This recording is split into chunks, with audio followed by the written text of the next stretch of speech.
Hello, and thank you for joining us on the 7th of April 2020 for Vision Australia's check in and chat session, Getting Your Voice Heard. I'd like to begin by acknowledging the traditional owners of the land on which we meet today. I would also like to pay my respects to elders past, present, and emerging. Thank you so much for joining today's webinar, Getting Your Voice Heard. I can see people are joining as I speak. Just in case you do drop out, a recording of the webinar can be accessed later via our webpage at visionaustralia.org/check-in and chat.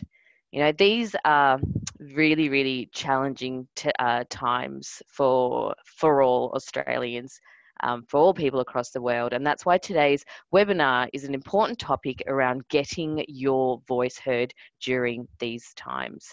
Some of the key things that we'll be talking about is around taking care of yourself by nipping problems in the bud, knowing who to trust in an age of fake news, and staying up to date with the work of government and advocacy bodies.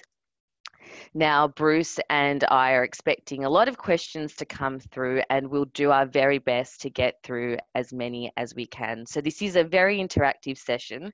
Please send through any questions to the chat box or email them through to checkinandchat@visionaustralia.org.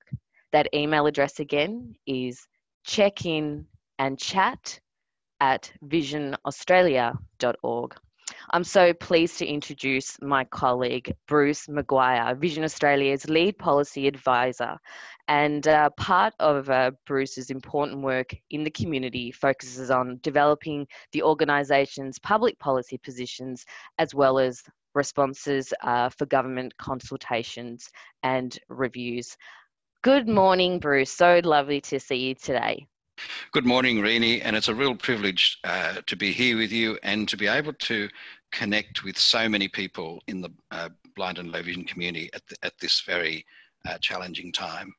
Yeah, it's such a challenging time, and I would say that you and I speak every working day, particularly due to a lot of changes that are going on. And you would know better than anyone some of the everyday barriers that people who are blind or have low vision are facing, particularly around accessing basic needs. And you shared with some key experiences that you'll face and some of the ways that you resolve them. Can you tell everyone about your experience around accessing groceries during this time and how you went about responding to that issue? Yeah, I've been getting my groceries online for about sort of 22 and a half years now. And so I've got used to kind of doing that.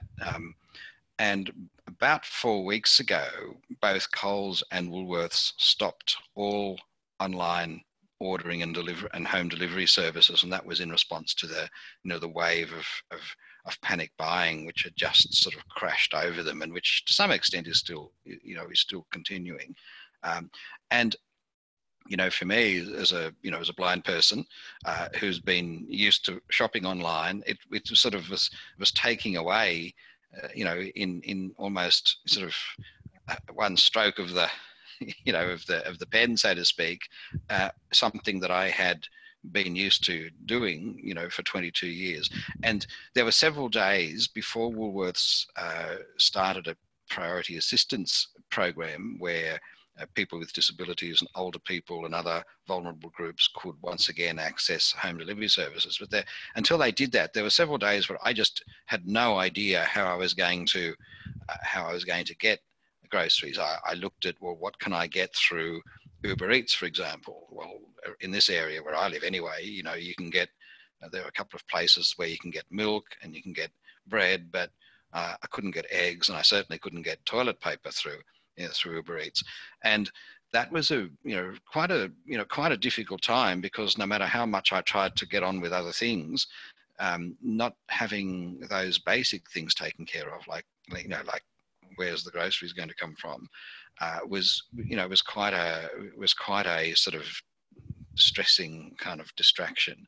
And so I guess the lesson I learned from that, or the message I'd certainly like to convey, is it is really important for your own sort of well-being to make sure that you have taken care of or know how you're going to take care of those basic things like sort of, shopping, prescription medication, how you're going to get that. Those really basic things, because until they're taken care of and until you know how you're going to sort of manage those things, it's quite hard to then focus on the more sort of abstract, perhaps less tangible things.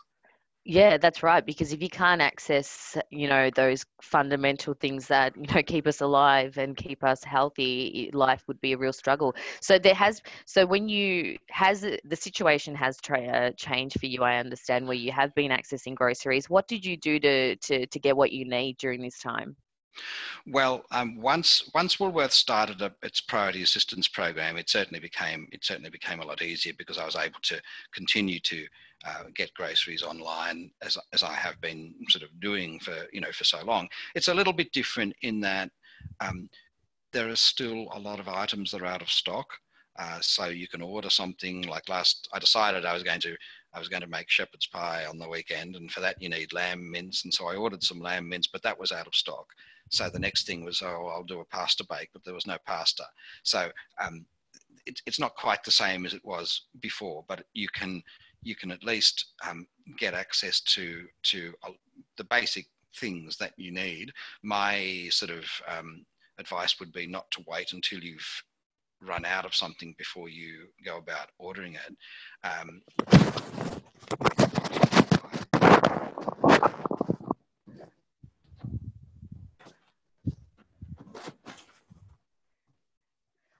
So we've just got, if you're still on the line, thank you so much for joining our webinar, Getting Your Voice Heard. Bruce is just reconnecting with us. Thank you so much for joining this session. Now, it is an interactive session. Please send through any questions that you might have via the chat function or via email at checkin@visionaustralia.org. Bruce, you're back on the line by the looks of it. I'm back on the line. It wasn't the high tech that got in the way. It was the fact that my headset fell off, and that brought my cochlear implant with it. So, no. So good. We're back. I'm back again, and I think I was just talking about not waiting until you run out of something before you sort of order it. I might just also add that since Woolworths have started their priority assistance home delivery program, Coles have also started a similar program. It's a phased in program, and it took several days before it was available in my area, and I don't know whether it's available in all areas. The NDIS has also started a program. So if you're an NDIS participant, you can now get a special access code which allows you to order groceries from a number of participating supermarkets. And I think it depends on which area you're in as to which ones you can access. They include Coles, Woolworths, IGA, Foodworks, and Harris Farm. So if you're an NDIS participant, then go to the NDIS website and get information about that. If you haven't already received an access code by email or SMS, so there are now more options for getting groceries. Certainly, if you're sort of comfortable ordering them online, than there were before at the beginning of the social distancing sort of measures. Oh, that's great to hear. And I know that you've also experienced some issues around obtaining your medications via pharmacy. I remember you were describing that you typically visit your local pharmacy to get what you need. Tell us the experience that you encountered and how you went about resolving it. Well, one of the things that I've certainly found since the start of the social distancing sort of measures is that it is harder to get people to physically assist you in shops because they don't want to get close to you. And we've been using, our local pharmacy for as long as I've lived here, which is sort of nine years. And the pharmacy is kind of quite a tricky layout in that you can walk up to the counter where you get the prescriptions filled, but then in order to pay, you have to go through a maze of aisles that change their configuration fairly frequently depending on how much product they've got to display. And I found that I really need someone to guide me through that maze. When last time I went there, they really didn't want to guide me. They said, "Oh, you'll need to get someone else to help you." And eventually they did. But what it showed to me was that people in shops are getting more fearful about being close to anyone, so close enough, to guide them. That, shouldn't be like that, but that's just how it is. So I think if you do find yourself in a situation like that, particularly if it's about things like, medication, other pharmaceutical products that you really are going to need, make sure you've got a plan for getting those. Talk to the pharmacist about what their delivery options are. Some pharmacists, particularly if you live close by, will home deliver them to you outside your door. Australia Post have a pharmacy delivery service now, so talk to your pharmacist about what the options might be. But I think no matter which shop you go into, it's always good to sort of talk to them in advance, just to make sure if you have special needs, to make sure that they're aware of them and thought about them before you actually arrive. Yeah. And I think also because an important point that you made is that every pharmacy might have a different way of operating during these times, even though there are some consistent processes in place. And being able to pick up that phone and giving them a call, if that's one way you can get an idea of what their methods are, and prompting them to see if there is a home delivery service. And Australia Post delivery service for pharmaceuticals, sometimes prompting your that allied health professional could work in your advantage, especially if they're showing resistance.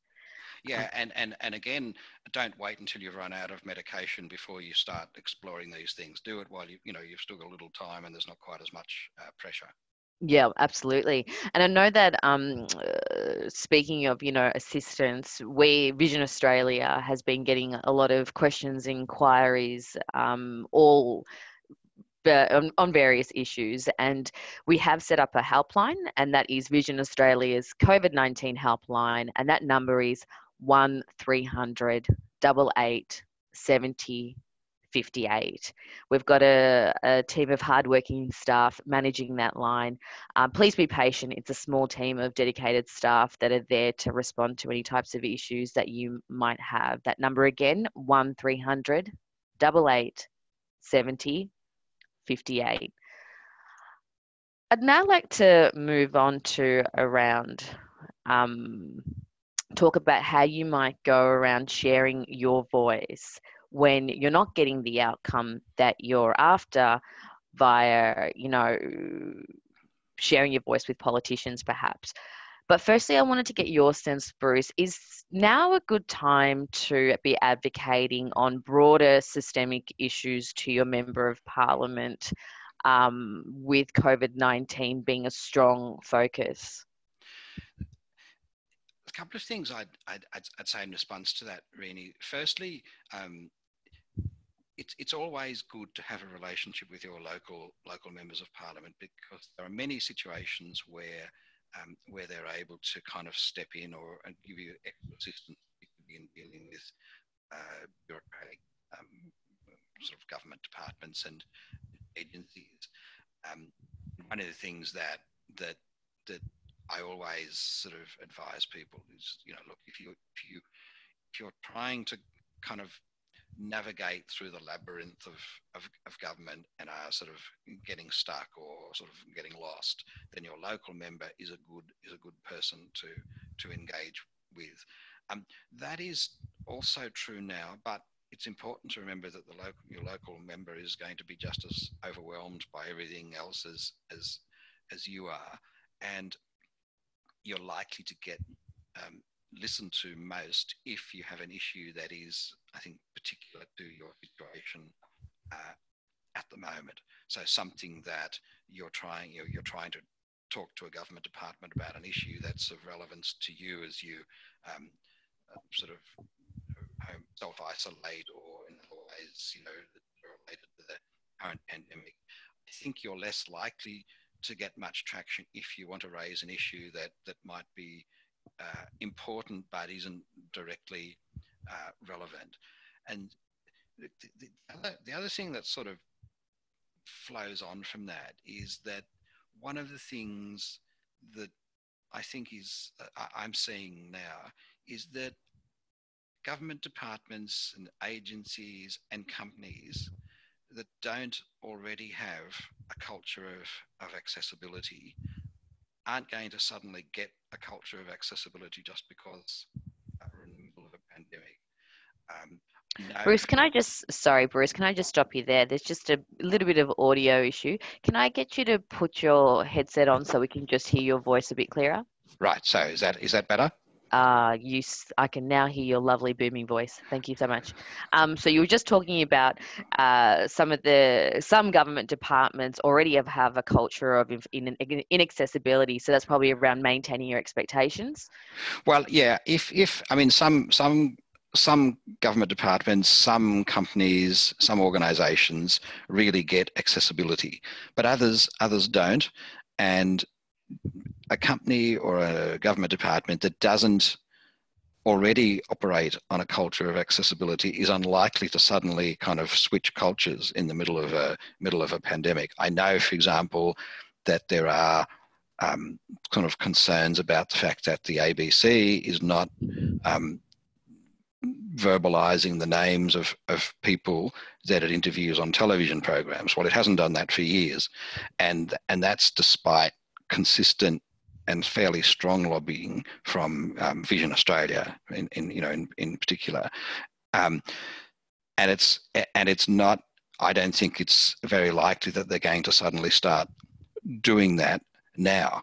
Which isn't to say we shouldn't be sort of bringing these things to their attention, but I think that there are some things that are going to require sustained advocacy over a long period of time and aren't necessarily going to change during what is a time of extreme pressure and stress for everyone, including government departments and companies and organisations like the ABC. That's right. It really is around, when do you almost pick your battles during this particular time. But if someone was wanting to contact their local member of parliament, how would they go about doing that? Well, you can find your local member if you don't already know who it is. Firstly, you can go to the Electoral Commission website, depending on whether you want your state member or federal member. You can go to your state Electoral Commission's website or the Australian Electoral Commission's website and find your electorate. There's usually links on websites that allow you to put in your address, and that will bring up your state and federal electorates. Once you have that information, you can go to the Australian Parliament House website or the Parliament House websites in your state or territory, and then there are links there to find to allow you to find your local member once you know your electorate. But if you really need to contact your local member and you're unable to find who that member is, I'm sure sort of Vision Australia's advocacy team would be very happy to assist.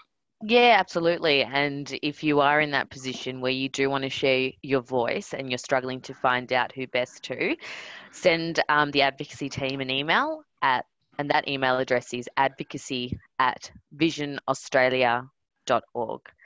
And it came to mind during this time around, I guess, a lot of these barriers that are affecting people to just, have that access to their basic needs. It would be really, really exhausting. It's exhausting for all people, but how have you gone about, I guess, choosing your battles, where you put your energy during this time? I think that's it's a very important question, Rini, because it is. I find myself, I don't have as much energy even though I've got as much time, in some ways I've got more time because I'm working from home as are most Vision Australia staff now. So I don't have travelling time, but I don't find that extra time translates into extra energy. And I think that's because there's just been so many things happening every day around, social distancing and around fundamental changes that are taking place in the way we, live our lives, and absorbing all those and adapting to them takes energy. So it is important to kind of have a think about, well, what is it that's most important for me to advocate for at the moment? What is it that is going to make the biggest difference in my life personally? And those are the things, once you've identified the things that will make the biggest difference to you kind of today, tomorrow, next week, they're the things that I think it's best to focus on. There are other things that might be important, but in order to put energy into them, you're going to have to take energy away from something else, and maybe that's not quite not quite as important right now. And I have to do that constantly, because both in my work at Vision Australia and in my personal life, there are many issues that come up that I really would like to pursue, but at the moment I just can't pursue them all. So I have to focus on the things that are going to make the biggest difference to me, and through my work with Vision Australia, to the majority of the people who are blind or have low vision. Yeah, and I think, you've been a leading advocate for many, many years. And I think that's really good advice around, almost putting your ego aside and going, right, in order for me to get the best out of this situation, let's get those foundations solidified. Let's get what I need right now. And I even remember you reflecting on having some discussions around, or even suggesting some ways to get mail during this time with Australia Post. Can you talk a bit more about that, around getting correspondence? Yeah, well, I live in an apartment, and so I have a post box, because the letter boxes that are associated with the apartment, firstly, often get pilfered, and secondly, can't hold very large sort of letters, even let alone parcels. So I have a post box. What we found with the post office here, maybe it's changed a little bit over the last sort of week or so, but there were a lot of people going to the post office, and they were packed in there. They certainly weren't particularly sort of focused on observing, the 1.5 meter, 4 square meter kind of thing. So that meant I had to think about, well, maybe it's best to change the time that we go to get the mail to a time where there's not as many people. And it turns out that at 9:30 in the morning, there were very few people, whereas at 2 o'clock in the afternoon, there was talk at one stage that the post office was going to stop all home deliveries of parcels. And so we then had to start thinking about what we'd do if that happened. And I think that's been reversed. But again, the point is that it's one of those things like getting the mail. If you receive mail regularly, and particularly if you order parcels through eBay or other kinds of things, then it's important to kind of know how you're going to get those things, both while you're sort of observing social distancing, but also if in the event that you were to get the virus and then were forced to self-isolate. So how are you going to continue to get those basic things? And did you turn to anyone for support, or were you able to do everything online and through phone conversations? What's the best way?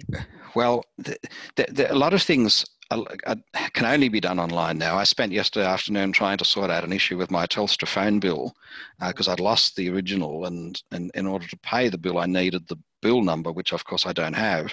Telstra's telephone support is pretty well restricted now to people who have priority assistance, and so they're directing everybody to do everything online. And then once I started trying to do things online, I found sort of inaccessible captures at various points that have got in the way. And at the end of it, I wasn't able to pay my phone bill because I couldn't find the previous the previous bill online. So, and I think that's what I found with other companies too, is that the amount of telephone support that is provided at the moment is much less. That may not happen for all companies and whatever, but certainly happening for for quite a lot.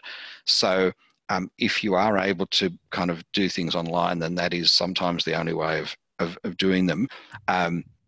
But again, if you are having problems with anything sort of like that, please kind of use regard the Vision Australia COVID-19 support line as a useful resource, and feel free to call them at any time on 1300 88 70 58, because it's really important. I've found if you are having a problem, not to sit on that problem, but to kind of find a way of solving it, particularly now, because it's amazing how quickly little problems can escalate into big problems, at least in the way we're thinking about them and the effect that they're having on our lives. So if you are having problems with anything related to any non-medical thing relating to the virus, call that number 1300 88 70 58.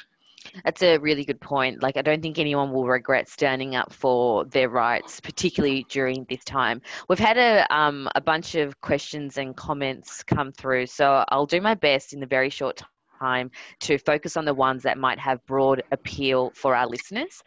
We've got a question: how do I access advocacy from Vision Australia? My issue, which has gotten worse with COVID-19, is that our bank has refused any card-related account to my son on the basis that he is blind, therefore would need to disclose his PIN to other people to operate his card, and disclosure of PIN numbers is a breach of conditions of being granted a card. More and more shopping outlets are asking for card only, so he is disadvantaged. Only so he is disadvantaged because due to the bank refusal to issue him a card, he only has cash. It's certainly true that we're becoming more contactless and card only, and there are fewer sort of shops now where you can use cash, and certainly if you get your groceries delivered, you have to pay online. Look, Vision Australia's advocacy team are still advocacy team are still working. We're sort of everyone's working from home, but we're still working. So I would encourage you to sort of send an email to advocacy@visionaustralia.org with some details of that situation, because that sounds very strange, and I'm sure we can assist with that. That's a really good point, and I would echo that same suggestion to some of the other comments that are quite specific to individual needs. We've got a situation around that's probably outside the scope of this discussion. So if you are listening and you have sent through questions that are very specific outside this topic, we hear you, and these questions are very important. But I suggest to please send them through to our advocacy@visionaustralia.org so that we can give you the support and the advice that your important questions deserve. I know that right now there is just so much information out there, Bruce. It is such a struggle to understand, where do I turn to for accurate information? What's the latest update? Bruce, where should people turn during this time for accurate and relevant and timely information? Thanks, Randy. Yes, that's a really important question, and it's amazing how many conspiracy theories have sort of been floating around, and sometimes not just conspiracy theories, but just misinformation based on a rumor or someone that someone said that or someone knows, or someone that might know said something that someone else might have said, and so it goes on. So. It is very important to stay across information that's accurate. Look, the most important thing is to sort of pay attention to any announcements from government, particularly both the Commonwealth government and the state and territory governments, because whilst the Commonwealth government is setting the national direction, the way certain measures are interpreted varies from state to state, for example. So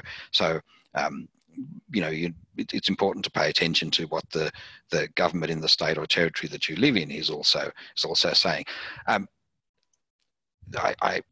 mentioned the ABC before in the context of them not verbalising the information on their television programs, but my experience has certainly been that their coronavirus website, which is abc.net.au/coronavirus, has a lot of very accurate, very useful, and very comprehensive information. So I certainly use the ABC News website all the time to stay across what is happening, not just in relation to coronavirus, but in other things as well. Because it's important to kind of be reminded sometimes that there are other things in life at the moment apart from the coronavirus. The things are still happening in the world, and if we want to stay abreast of those, that we have to have a good authoritative source of news.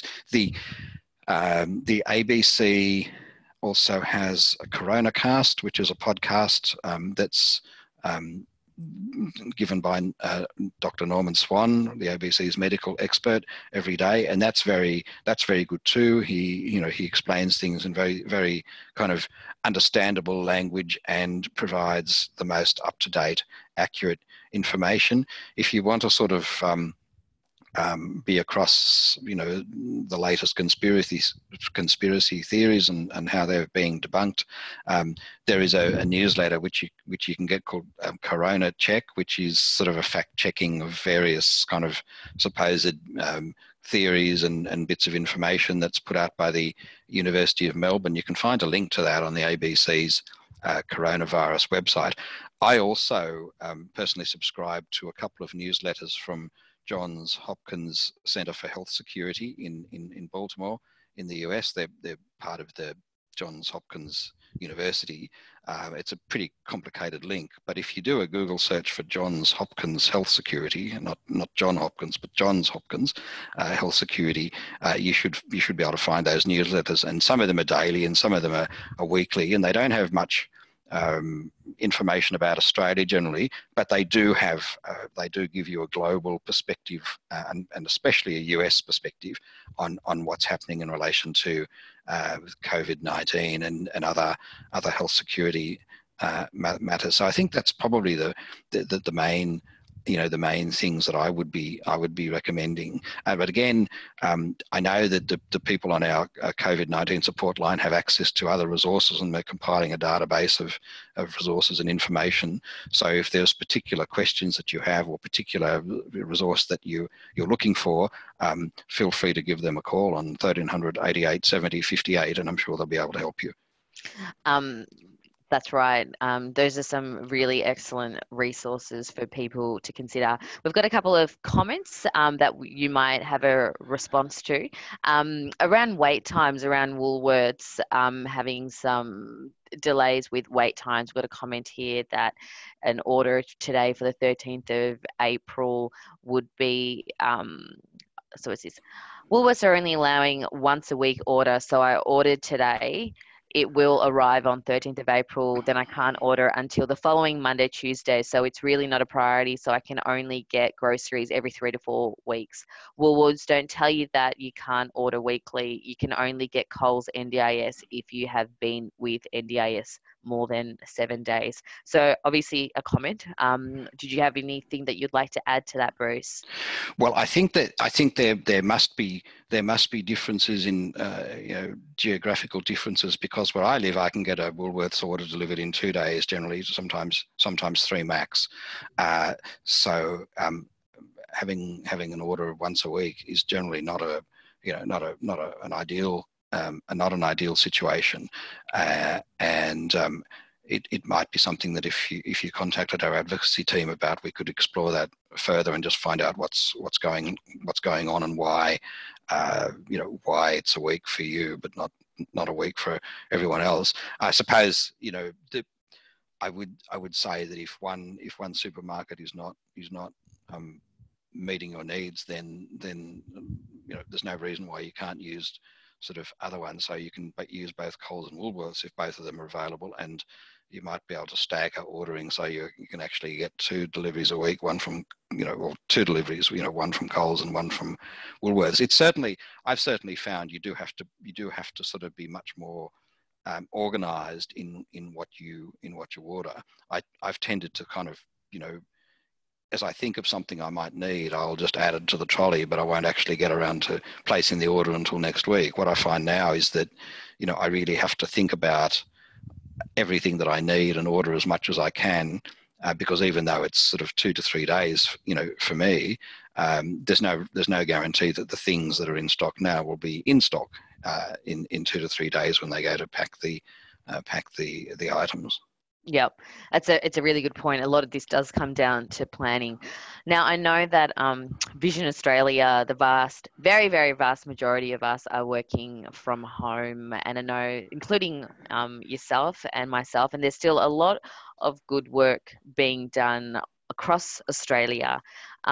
What are some of the things that you've been working on in the advocacy space for supporting people who are blind or have low vision, Bruce? Well, one of the things that I was involved with sort of pretty soon after started working from home a month ago was giving a submission to the New South Wales government committee that's inquiring into the introduction of electric buses in metropolitan and regional areas. And it was kind of quite a surreal experience, because normally when you sort of present before a parliamentary committee, you go into Parliament House and you go through sort of various levels of security checks, and then you kind of find the room where the committee hearing is taking place. And if you get there too early, the door's closed, and so you go and have a coffee at the little cafe next door, and you wait until the doors are open, and then you all file in, and then the ones who are giving evidence sit at the table. Well, anyway, that was all changed. I decided that I would take up the option of presenting via telephone, and I thought at the time that, I'll probably be the only one. But as it turns out, none of the other people presenting at the same time as I was were in person in the room. They were all on the phone, as were some of the committee members themselves. So it was there was no security, none of the physical kind of security, measures that you normally have to negotiate at Parliament House. So it was actually quite a pleasant experience in comparison with some of the logistics of actually going to Parliament House and giving evidence. But that inquiry is an important one, because electric buses, of course, have issues for people who are blind or have low vision, because they're quiet, they're near silent, and so without appropriate noise-making devices or acoustic vehicle alerting systems, as we call them, then they can be impossible to hear. And because buses are, have also issues around, audible announcements of recent and upcoming stops and things like that. And so we presented all of these issues to the committee, and I think they certainly seemed like they were interested in and paying attention and reflecting on the issues that we presented to them. Last week, to give another example of the fact that work does go on, Vision Australia made a submission to the New South Wales government on the review of the New South Wales Disability Inclusion Act, and this act is designed to make sure that systems and processes and livable communities and various other things are as inclusive as possible for people with disabilities. And the Act has been in existence now for about 5 years, and the New South Wales government's currently doing a review of that. And so we made a submission to that for that review, looking at the areas where we think the Act has had positive effect, and some of those areas where we think it needs to, the scope for it to do more. So I guess the thing is that, look, things are still going on. It's taken a bit of time to kind of settle into the working from home thing, but we're doing that now, and I think as we become more bedded down to this new way of doing things, we'll be able to continue to make the kind of contributions that everyone expects us to be making. Thanks so much, Bruce. There's some really important work still happening around some fundamental contemporary issues supporting people who are blind or low vision. We're coming to a close for our webinar today. I'll do my best to quickly wrap up. So we've got we talked around the importance around using online channels to be able to access your vital and basic needs around groceries, pharmacies, and mail. Don't be shy to call your local pharmacy, for example, to see what their process is, particularly if there is resistance to provide contact support. We also talked around possibly engaging your local member of parliament if you are finding that there is a particular issue that you feel that they should be leading. Be patient, but please still contact them. And you can do that via the Electoral Commission website. That's where you'll find their contact details. And then you can send through a phone call or an email with your feedback and suggested solutions. We also talked around some key resources that you suggested, Bruce, and I think that comes to mind was around turning to obviously the government websites for all consistent and accurate information, and also abc.net.au, I believe that's what you quoted, and the Corona Cast, it's a podcast, as well as Johns Hopkins Security Health. Yeah, Step in, Bruce. Johns Hopkins Health Security, Johns Hopkins Centre for Health Security. Just do a search for Johns Hopkins Health, and it should come up. Fantastic. And I know I just had another comment that someone watched Corona Cast and they really enjoyed it. So it sounds like a goodie. And we also noted the fact that there is a lot of, I guess, some different ways of businesses working like Coles and Woolworths based on geographical location. I think we noted that some people are getting things 2 days, some people are waiting a week, and there's a comment from someone that lives in rural areas that are not having much access at all at this stage. And I will plug some of those helplines to get you some support as well out there. We also talked around touching base with the NDIS. The NDIS is running a program to support you with some of these basic needs. And we talked about so much more, but you can always listen to the webinar podcast if you dropped out or if you wanted to note any key information. I'm now going to read some of our resources again. So if you need further help and if you've got a specific issue, please contact us, Vision Australia's COVID-19 helpline on 1300 88 70 58. If you have a particular advocacy issue, please contact us via advocacy@visionaustralia.org. Vision Australia is also offering services via telehealth, and you can call Vision Australia on 1300 84 74 66, or for telehealth services, email us via info@visionaustralia.org. We're running a bunch of these important check-in and chat sessions, and the next one is scheduled for the 9th of April, and it's all about managing anxiety in times of uncertainty. It kicks off at 2 p.m. for those residing in New South Wales, Vic, Queensland, Tas, 1:30 for South Australia, Northern Territory, and 12 p.m. for folks in Western Australia. Please join Eva, who's a very experienced psychologist who'll be taking you through some really important information, as well as our interviewer, Jason Gibbs. Thank you so much for tuning in. We've loved chatting with you today.